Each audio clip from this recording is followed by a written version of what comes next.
Back in the day when my girls were born, it was not easy to share photos and videos with loved ones, but you have a fantastic option available, the Family Album app. The Family Album app was created in 2015 and has operated in the long term to give parents a secure and easy way to share photos and videos with loved ones. It's a totally secure personal haven for your family's memories. I love that there's no third-party ads, no unwanted eyes. Now, let me share some of the great features that make the Family Album app a go-to app. First off, the app automatically sorts photos and videos by month, allowing you to swipe back in time and see how your child has grown. No more scrolling through endless feeds or searching through folders. Another cool feature about the Family Album app is you can order 8 free photo prints every month to be delivered to your home. It's really nice to have some tangible pictures to hold on to or share to document each month of your baby's life. Plus, the Family Album app has unlimited storage and it is totally free. Yes, you heard that right. No more worrying about running out of space or being bombarded by ads when you're just trying to relive those heartwarming moments. So if you are still trying to use other messaging apps for your kids' photos, it is time to level up your family photo game with a free photo sharing app. Head over to the App Store today, search Family Album, it's all one word, download the app, and start creating a legacy of love one photo at a time.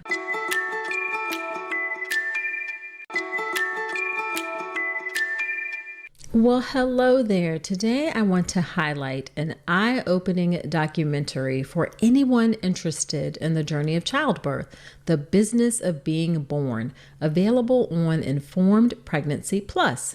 This powerful film delves into the contemporary childbirth experience in the United States, comparing natural births, midwives, epidurals, and cesarean sections.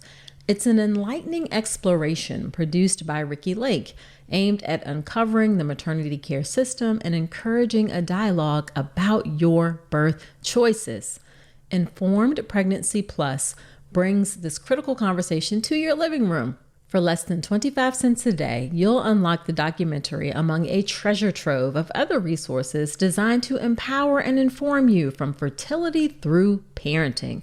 Embrace an informed and empowered journey to parenthood with Informed Pregnancy Plus. Start with the business of being born today at informedpregnancy.tv. And for a limited time, you can access this and more for free. Just visit informedpregnancy.tv to sign up. Remember, knowledge is power, especially when it comes to bringing new life into this world. This is a birth story episode, and hearing her intense story actually gave me palpitations.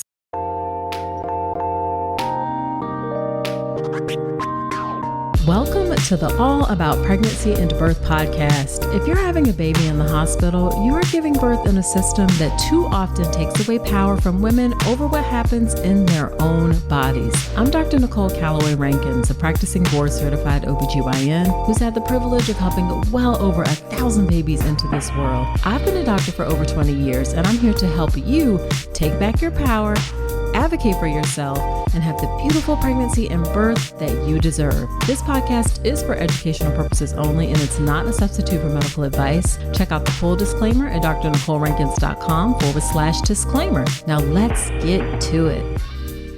Hello there. Welcome to another episode of the podcast. This is episode number 255. Whether this is your first time listening or you have been here before, I am so glad you're spending some time with me today. In today's birth story episode, we have Amy. Amy is an architect living in the Bay Area with her wonderful husband, George, brand new baby, Nico, and 2 kitty cats. Amy loves creating space for learning by focusing her professional career on modernizing public schools. In her free time, Amy loves to travel and spend time with her family.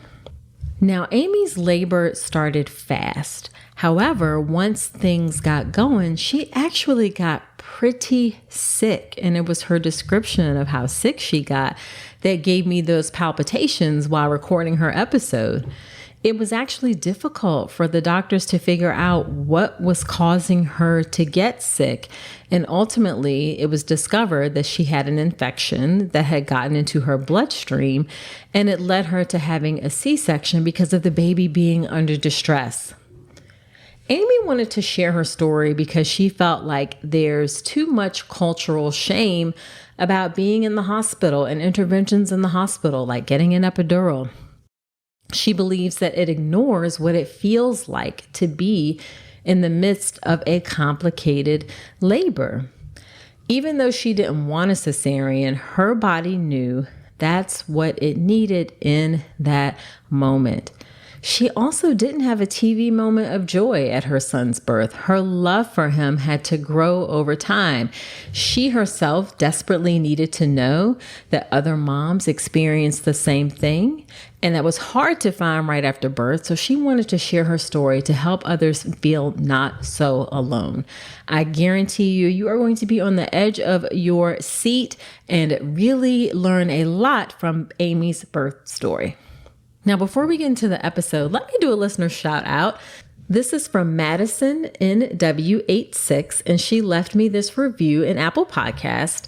The title of the review says, "Info good, but ... And then the review says, "The actual information contained within the podcast is good, but so much of the time is spent listening to ads and self-promotion. It's a little frustrating." Well, thank you so much, Madison, for taking the time to leave me your honest opinion. I totally get why that's frustrating. So let me just take a second and share with you all why I do have ads in the podcast. Making this podcast is not free for me. There's a lot of time, labor that goes into writing, editing, disseminating the content, and people, of course, deserve to be compensated for their work that goes into this. And I really never want to put any of the podcast content behind a paywall. It's important to me that this podcast remain completely free and accessible to all, although I may give some consideration to putting ad-free episodes behind a paywall. If that's something that you think you might be interested in, then definitely let me know. But in order to help cover the cost of making the podcast, I have ads. And just like all of my content, I'm very intentional about what ads I have in the podcast, and I choose sponsors for the ads that I read that are products that I genuinely think folks might want to hear about. And I also make it clear when the ads are coming so that if you want to skip them, you can. So I'm sorry that it's frustrating, but I hope that gives you some additional context into why I have ads in the podcast. And then as for self-promotion, I don't really consider it that. I'm really coming from a place of sharing the resources that I have outside of the podcast that I know many other folks have found incredibly helpful. Speaking of one of those resources, one is my birth plan class. And I'm doing that class live on Tuesday, April 30th at 7 p.m. Eastern Standard Time. I love teaching this class live. It's a great way to interact with me, and I'm going to stay at the end for a 30-minute Q&A to answer any questions you have about pregnancy and birth. Go ahead and sign up for that class at drnicolerankins.com/birth plan. I would love to see you there. And if you want to leave me a review for the podcast, also do that. You can do that in Apple Podcast. I really do read all of the reviews. I really do love to hear what you think about the show. So please leave me those honest reviews, just like Madison did in Apple Podcast. I really do appreciate it. Okay, let's get into the birth story episode with Amy.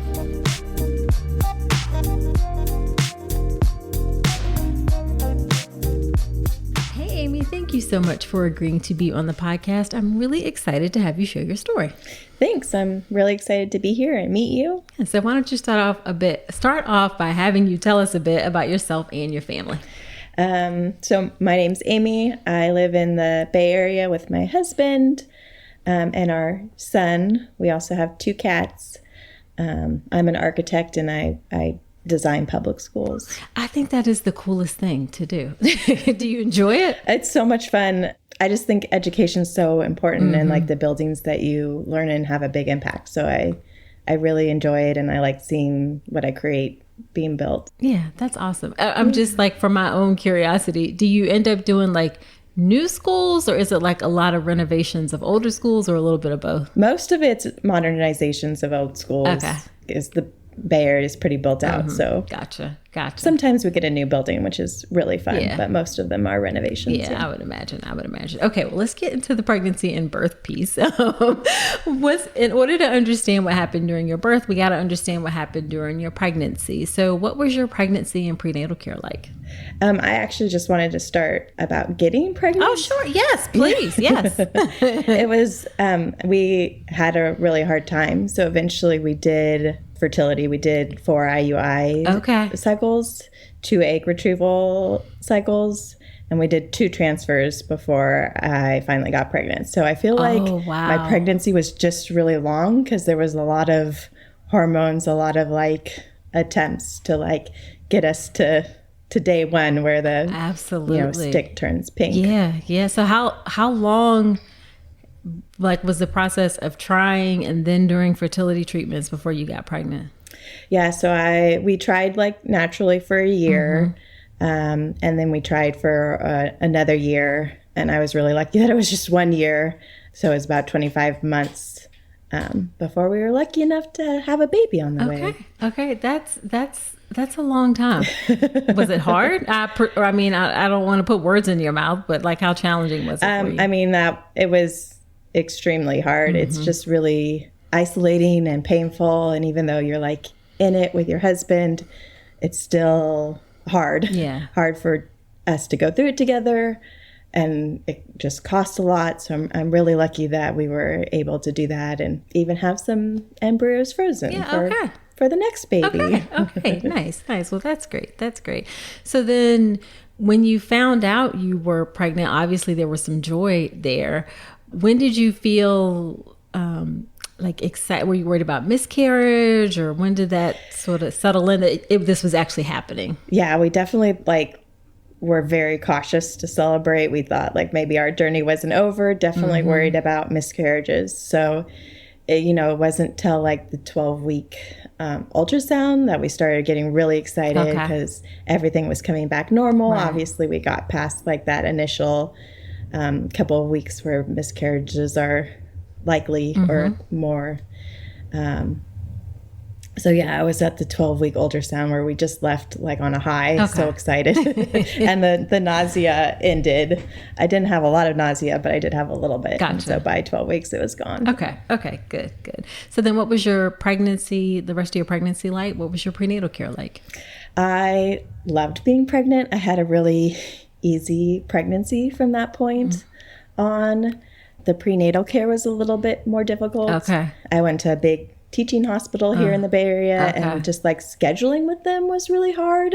Really? And I never you would think scheduling was hard. Just because they didn't you would think a big place would have a lot of options, but no.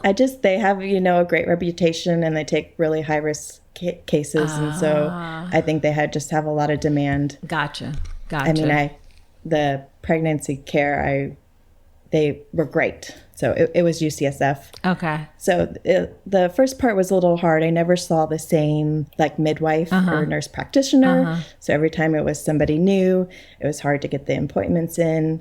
Like in the beginning, they didn't seem really friendly. As like I got bigger, they got friendlier.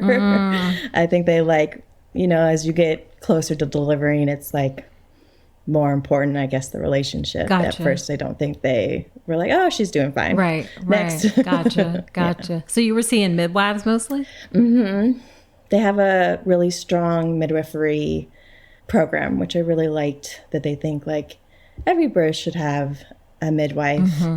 And I liked that philosophy that they had. Gotcha. And do you feel like, did they spend time with you, or were the visits still rushed? The visits were definitely rushed. I feel like I had to get all my questions in at the beginning. And I feel like they were always pushing us out the door. I also didn't have a lot of questions, so I wasn't too concerned yet. Gotcha. But yeah, the prenatal care wasn't as warm and fuzzy. As I would have hoped. Okay. I know now that I know the system, I know that you can see the same person over and over again, which might have helped. But at the time, it was just so confusing and so hard to schedule. And gotcha. The people who answer the phones weren't as nice as the people providing the care. Got it. And so every visit you saw something different, but still within the midwifery model. So what did you do to prepare for your birth?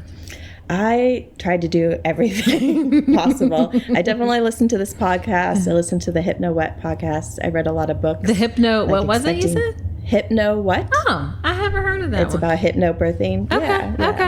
Okay. She's Irish, I think. Okay. Or British. Right. Very, very similar to the books I read. Got it. And you said what books did you read? Expecting Better, What to Expect When You're Expecting. I read Like a Mother, which I thought was a really good one. It talked a lot about the postpartum experience, which I don't feel like the other ones did as much. Okay. That's another one I haven't heard of, Like a Mother. Okay. You said you took I took a push prep class. Okay. Which they did exercises and then they taught you about how to push. And I found that to be the most helpful. So it was only just related, it wasn't like a full childbirth education class. It was just focused on pushing.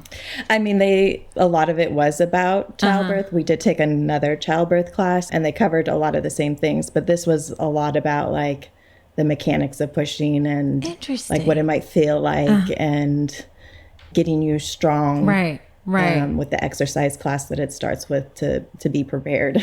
I highly recommend it. Okay. And this was an in-person class? No, that's the bad part. It was online. Got it. Okay. So you read books, you did classes. What are some things that you wanted for your birth? I wanted to outsmart the birth plan. I wanted to have a birth plan that was so flexible. When I was done, I could say, yes, I accomplished it. Right. Which I learned impossible, but we'll get there. Yes. I wanted to really experience labor. I wanted to feel the pain.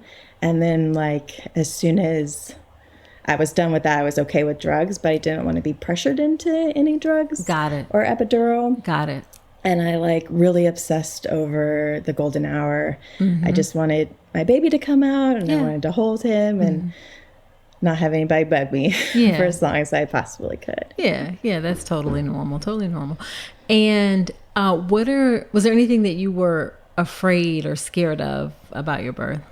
I didn't have any fears. I was kind of naive. I thought, I got this. I have a really high pain threshold, so I figured I was in really good hands. Right. I had a strong plan.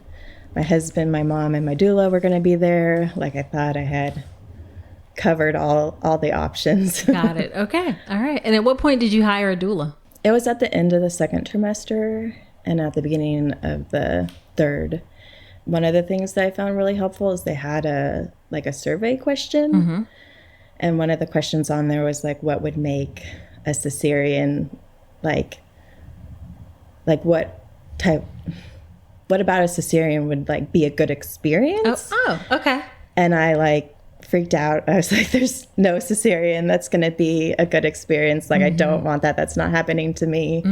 And I had a therapist and we walked through it and knowing the options about what you can ask for cesarean made it a lot better. Right. And so then I was okay, we're just going to add that to the plan. If it happens, I know how I want it to happen. And it became a lot less scary to me. Gotcha. Okay. And then I guess how many times did you meet with your doula during your pregnancy? So we went with a company. So they had 4 different doulas. Okay. So we met with 2 one time around 32 weeks. And then we met with the other 2 at 36 weeks. Okay. So I just met with them once. Of course, they gave you their phone number. And there's one person that I could ask all my questions to. I could call. She was going to be on phone support. And then whenever we went to the hospital, they would send whoever was on call. Okay. Got it. So that's interesting that they had a system where they had their own kind of call system sort of thing. Yeah, I think it takes the pressure off. If you're expecting that one person and they can't make it. Now there's 3 and if you didn't hit it off with one, they would try to send somebody else. But they were all really nice and caring, and I would have liked any of them to be there. About 95% of pregnant women are not getting their recommended daily intake of key omega-3s. Enter Ritual. Their prenatal contains 350 milligrams of eco-friendly vegan omega-3 DHA in every serving. One of the things I like about Ritual prenatals is that they are rigorously tested and validated by a third party for allergens, microbes, and heavy metals. Ritual works with world-class certification bodies to validate their products. Their multivitamins are vegan, non-GMO project verified, gluten and major allergen free, and certified B Corp. That means they're holding themselves accountable to not just their company's financial health, but also the health of people and our planet. Why settle for a multivitamin you're not 100% sure about? Ritual was literally built on trust, so you know it is the real deal. Get 25% off your first month for a limited time at ritual.com/Dr. Nicole. Start Ritual or add Essential for Women Prenatal to your subscription today. That's ritual.com/Dr. Nicole for 25% off. So then what happened with your labor and birth? So it was actually my 6-year wedding anniversary, and my husband had agreed to watch the Barbie movie with me. Okay. And it was in the middle of the Barbie movie that I realized like I was having contractions. Right. And I was probably having them all day, and I just thought it was pain, like he was getting ready to come out. I didn't realize they were contractions. And so we finished the movie, and I was like, I'm going to take a bath. You pack the car. And I know you're not supposed to, but I started timing my own contractions. And they were like, you have to have some idea of how far along. I was so curious. Yeah. And I couldn't wait for my husband to be done. Right. So they were like 3 minutes apart for like 45 to 90 seconds each.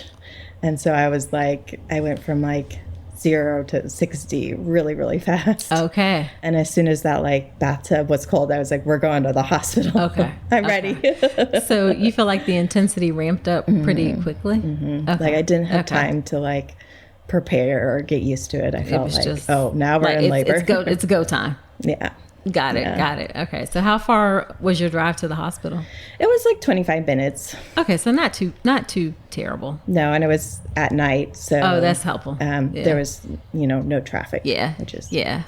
So what happened when you got to the hospital? I was like crawling at the walls. So it really hit you like full on. Yeah. Okay. Yeah. Okay. I couldn't lay down to like have them check me or get me in to, be able to admit me. So the nurse was like, do you want fentanyl? And I was like, before I would have said no because of all the things about fentanyl in the media, but it's medical use, and they like explained how safe it is. Right. So I said yes. Gotcha. And that definitely took the edge off, and they were able to like check me and get an IV in. So that's interesting. Before they even tried to do a cervical exam, they're like, let's get your pain under better control because right now we can't do anything. I could not lay on my back. Like I was throwing up. Got it. Okay. All right. There was no like, it wasn't happening. Got it. And then I should ask, were you before your due date, or like where were you in relation to your due date? So this was the day before my due date. Okay. So it wasn't completely unanticipated that you could go into labor. Yeah. And had there been any discussion about induction, or what was the discussion there? There was. I had an induction scheduled for like 40 and a half weeks. So I think it was on the Wednesday, and this was a Saturday. Got it. So you went into labor before any induction talk. Were you comfortable with induction? I should ask that. I mean, I didn't want to because I wanted to be natural. I know like there's some like I didn't want to have like the cascade of interventions. I wanted to like be as natural as I could. So I really didn't want, but I was very uncomfortable. Gotcha. And so like every day I was like more and more okay with more and more open to it. Yeah. like, maybe we'll just get this, get him out. Yes. Yeah. The end of pregnancy can be a challenging time. We're just like, I want my body back, please. Like, it's time for you to get out. Yeah. So Definitely. all right. So you get there, you get the pain medicine that helped. And then is that when they checked your cervix? I was 4 centimeters and thin. Okay. So not as far as I had hoped, right. but still in good shape. So you're definitely in good labor. Yeah. Yeah. Yeah. So what happens after that? Next, they offered me a epidural, and I was like, I'm going to take it. So they get me in my room.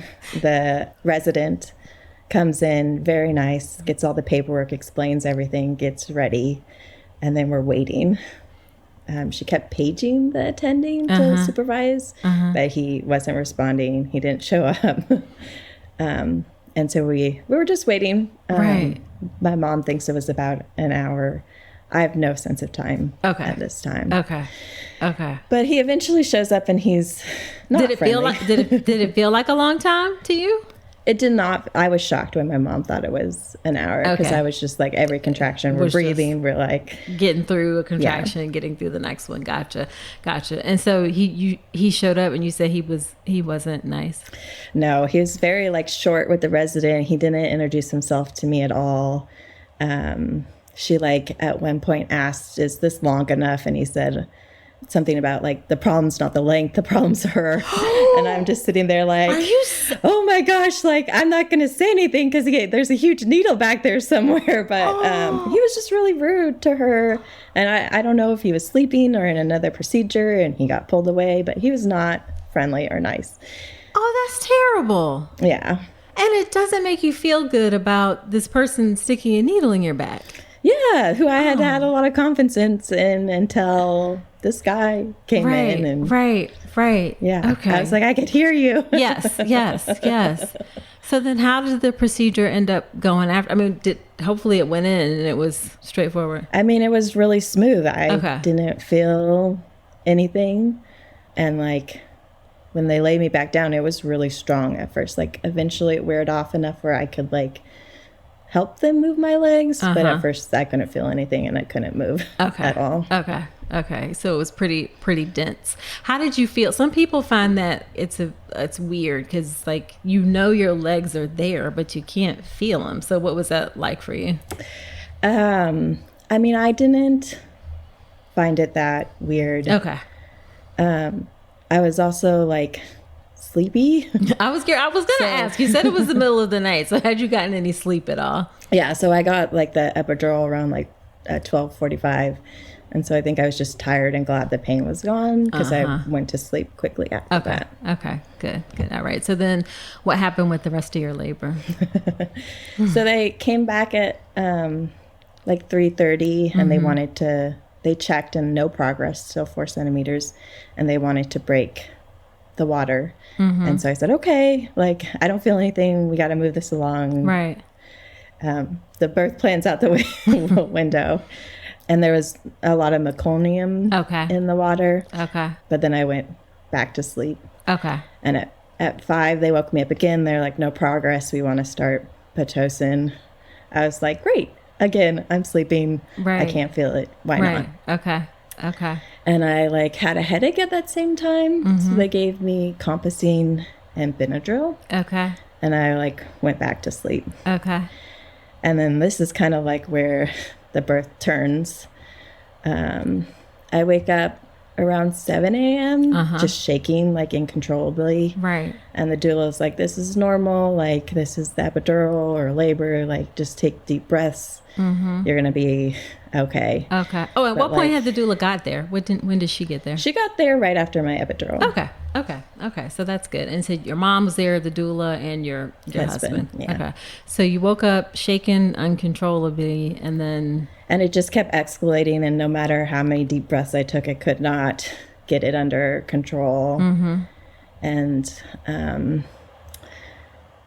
like, I don't remember a lot what happens next, but I know like from the medical records and talking to everybody, like I had extremely high blood pressure, a high heart rate. My kidney wasn't working right. I had a urine problem. I went back to sleep and they came back in and woke me up and were trying to figure out if I was having an allergic reaction to the compazine. Right.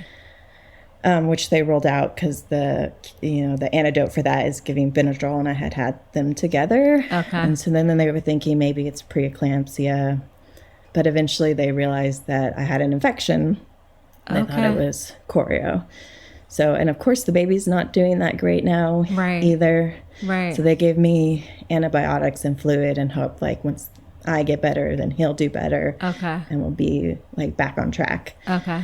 This also happened like right at shift change. Of course. So there was like double the doctors trying to come in and out and figure out what was going on. And Gotcha. At this time, like I was sleeping, I did not know how serious it had gotten. Right. I had just like woken up and like everybody, my support team looked terrified. And I wasn't like, I feel like my emotions and my thinking brain had turned off and we were purely on like my body's intuition. Okay. And so I wasn't even scared. It was like noted, like something's going on. Right. I'm going to go back to sleep. Okay. Okay. Yeah. Did you have did you have a fever? I had a fever. Okay. I was like from the Pitocin, like contracting constantly. So they turned that off because of all the stress. It was just like too much. Okay. Okay. Were they concerned that you kept going back to sleep? Like, did they think you were like out of it, or were like? It's just interesting to me that you just like were, that it was that you feel sort of like you don't remember like necessarily a lot of the details because you were kind of out of things. Is that fair to say? Yeah, I mean, I definitely think part of it was because I was sick. I kept going to sleep.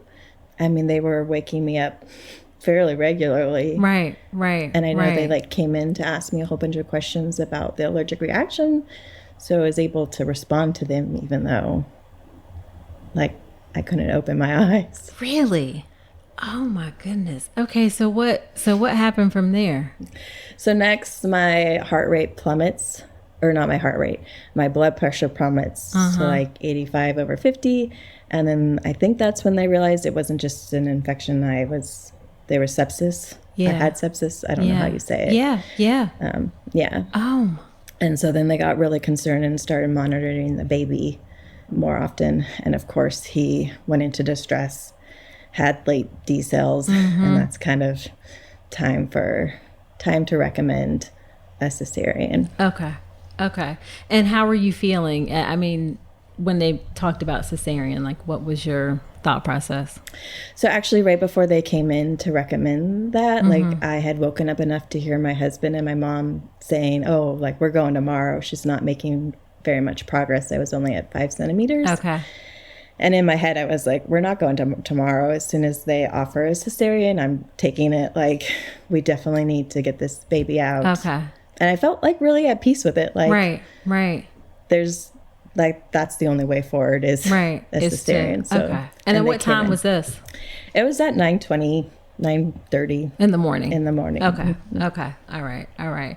So, and how was your family with the decision? Like, were they also? I mean, everybody was on board. I think everybody was really scared. I mean, they were getting the updates in real time, and the doctors had come in to tell them, like, that there's a good chance the baby has an infection too. And so I think they were, more scared than I was. I didn't know to be scared yet. Right. Wow. Okay. So then you go back for the cesarean, and then what was the cesarean process like? I mean, I was definitely like, stay calm. We are not panicking during the cesarean. And they topped up my epidural really good, so I didn't feel anything. I felt like this huge rush of blood, and I thought like I was going to faint, but it was because they had pulled the baby out, and all my organs had, more space. Right.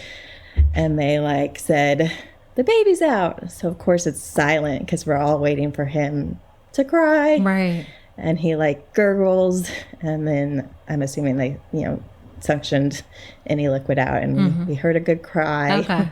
Yeah. Okay. And then was it just your husband in the OR, or could your doula come back too? No. Okay. It was just my husband, one person. All right. And then was the surgery itself straightforward? Yeah. I mean, that's what I remember. They took the baby to the incubator. I didn't get to, they showed him to us, but it's a really far ways. I don't know. It's impossibly far when you have that curtain in front of your face and they're trying not to drop it and not show your husband. So that kind of snapped shut my dream of this golden hour. But the rest of the cesarean was pretty normal. Okay. It's stressful because I don't speak surgeon or doctor. Right. And they're talking about all this blood. And I'm like, oh my gosh, am I bleeding out? Right. It feels much longer. But after it was done, the surgeon came over and was like, yep, that was pretty normal. You bled a little bit more than normal, but everything looks good. And we think you can try for a VBAC the next time. And I was kind of shocked, there's not going to be a next time. And did they bring your baby over to you while you were still in the OR, or did he stay in the warmer the whole time?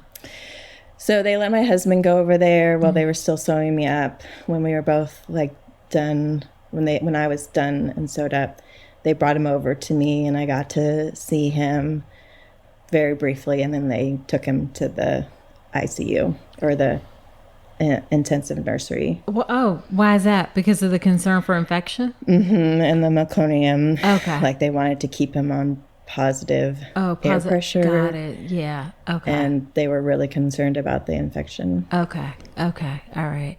So then what happened for you postpartum, for both of you postpartum? Well, I went to the ICU too. So for our first 24 hours, we were apart. You were really sick. I mean, you had to be really sick to go to the ICU. I mean, I was on pressors, and so oh my God, you can't go to the PACU if you're on pressors. And so, yeah, I mean, I was the healthiest person in the ICU. Right. That's what my nurse told me. But you're still in the ICU. Yeah. So. Yeah. Okay. So you were there for 24 hours. You all were separated, unfortunately. And then how long? Then you were able to come out of the ICU. And then what was the remainder of your postpartum course after that? We stayed a week in the hospital. It took them, I had to be upgraded on the antibiotics because my infection wasn't responding to the first set. Okay. I got an ileus because of so that was hard to get through. That was probably the hardest part. Right. And then at the end, because they thought I had preeclampsia too, they wanted to monitor me on blood pressure medicine before we went home. Okay. So you were in the hospital for a week after the birth. Mm-hmm. Jeez. Okay. And then what happened with your son? How long was he in the NICU? He was only in there for 24 hours. Okay. And he did not get an infection. Okay. And he was completely fine. Okay. Well, good. So he was able, once you both came out and then you were back together. That's right. Okay. How did all of the things that were going on with you impact breastfeeding? I mean, that's kind of a miracle. It took 6 days for my milk to come in, but ever since we're going strong, I'm still breastfeeding him 100%. Okay. This episode is sponsored by ByHeart. ByHeart is an infant nutrition company built from the ground up to deliver real innovation on behalf of babies and parents. Their mission is simple: make the best formula in the world. Using the latest in breast milk science, ByHeart created a clinically proven, easy to digest infant formula that's made with organic, grass-fed whole milk, certified clean ingredients, and features a patented protein blend that gets closest to breast milk. Their blend includes the most abundant protein found in breast milk, alpha-lac, as well as lactoferrin, the number one protein found in colostrum. In addition to its patented protein blend, their formula includes prebiotics and an 80-20 whey to casein ratio like in early breast milk, which is tailor-made for a newborn's digestive system and makes it an easy to digest formula. Curious about ByHeart? Redeem your welcome offer at byheart.com/podcast with code Dr. Nicole for a limited time. Additional terms and conditions apply. So then you got home. Like, what were you like? How were you feeling when you left the hospital? Like, I mean, I think I was still in shock. I think like my emotions and my thinking brain had turned off when I got my epidural. And so I like got home and was like, now I have this baby. What do I do? Right. I had like overemphasized this like TV moment where the baby gets flopped on your chest and you're like crying with joy and love and euphoria, and that like never came.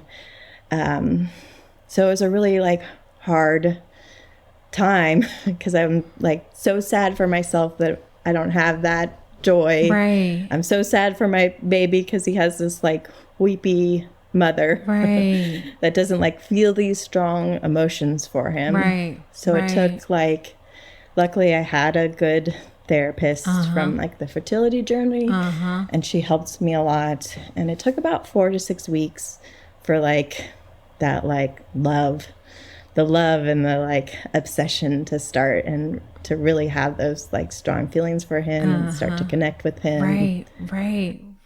And I like had no idea that could happen.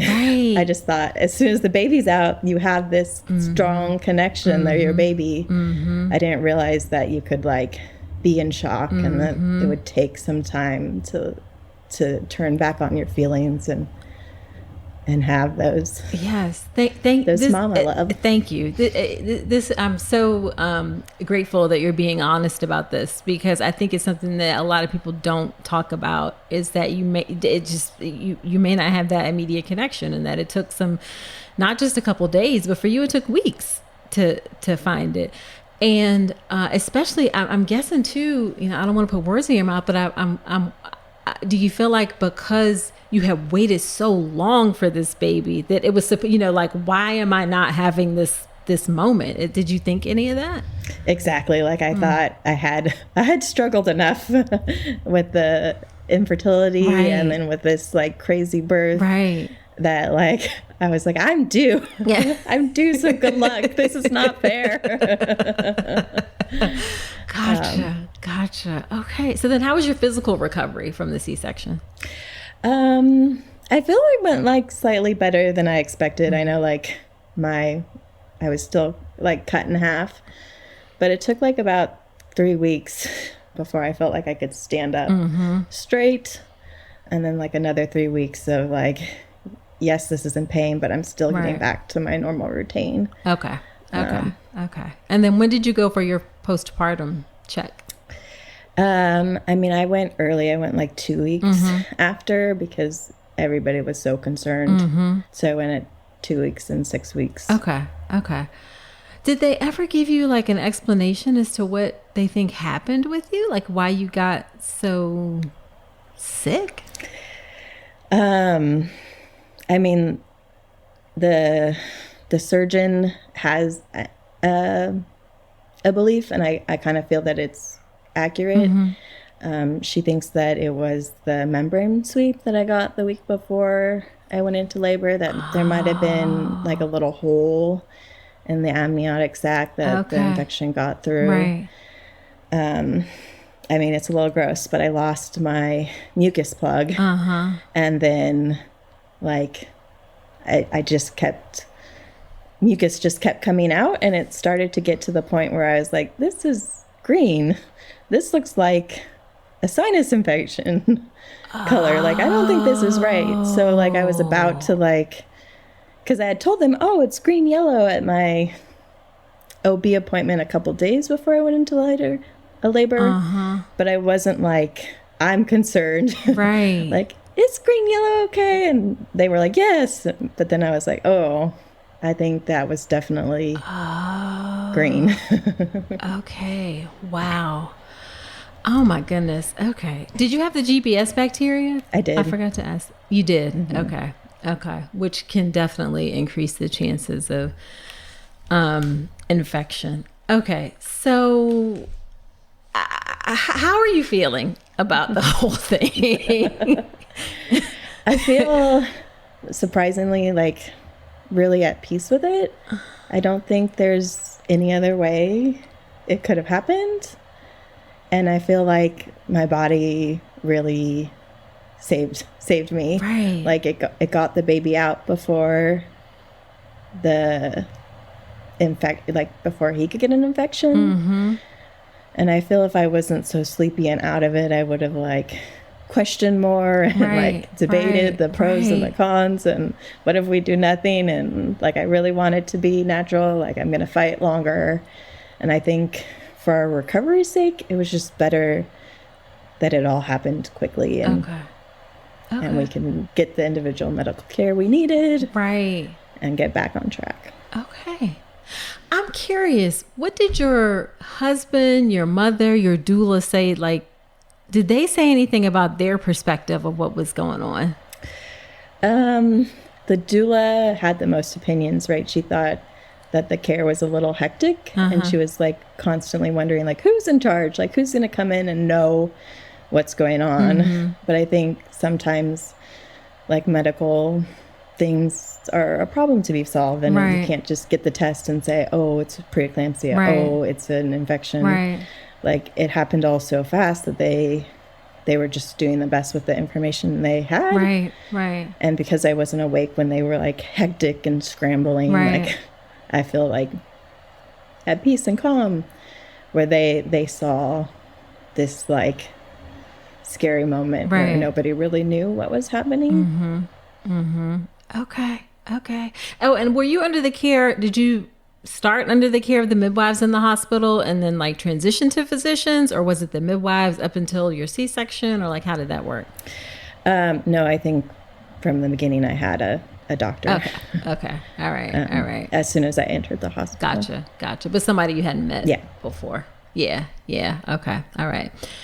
So then I guess as we wrap up, what is your one favorite piece of advice? What is the one thing you'd like to leave listeners with? I mean, I just want to leave them with like, trust your body. Like, your body's going to get you through this. Your mind might have all these other ideas about what's happening, but your body knows what to do, and it will get you through. And I don't want to add any more. Okay. We already do enough. If you're listening to this podcast, you're doing enough. All righty. So where can women connect with you? You can say nowhere if you want to. If they want to connect, I'm happy for you to give them my email. Okay. We'll put that in I don't want you to, we'll put it in our show notes, because like spam bots pick up all kinds of stuff. So, or people can reach out to us and we can connect them with you. So how about that? All right. Well, thank you so much for agreeing to come and share your story. Certainly not typical, but some really important things that people I know will learn from. Thank you. Yeah. Thanks for having me.